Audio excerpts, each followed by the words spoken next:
காரைக்குடி அருகே உள்ள சொக்கராம்பட்டி வீரசோலை நகரில் எழுந்தருளியுள்ள திருவநாயகி அம்மன் 16ஆம் ஆண்டு படைப்பு திருவிழாவை முன்னிட்டு அம்மனுக்கு பால்குடம் நேர்த்திக்கடன் செலுத்தும் திருவிழா மிக சிறப்பாக நடைபெற்றது. முன்னதாக வீரக்குறிச்சி ஐயனார் கோவிலில் இருந்து புறப்பட்ட பால்குடம் திருவநாயகி அம்மன் கோவிலை சென்றடைந்து அங்கு அம்மனுக்கு பாலாபிஷேகம் நடைபெற்றது. பின்னர் அம்மனுக்கு அபிஷேகம் மற்றும் ஆராதனைகளும் அலங்காரமும் வெகு சிறப்பாக நடைபெற்றது. அதனைத் தொடர்ந்து கிடாய் வெட்டும் நிகழ்ச்சி மற்றும் பக்தர்களுக்கு அன்னதானமும் சாமி அழைப்பு நிகழ்வும் நடைபெற்றது.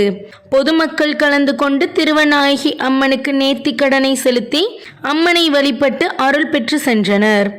இத்திருவிழாவிற்கான ஏற்பாடுகளை சொக்கராம்பட்டி வீரசோலை நகர் ஊர் பொதுமக்கள், டாக்டர் அம்பேத்கர் இளைஞர் நற்பணி மன்றம் மற்றும் மகளிர் மன்றம் ஆகியோர் வெகு சிறப்பாக செய்திருந்தார்கள்.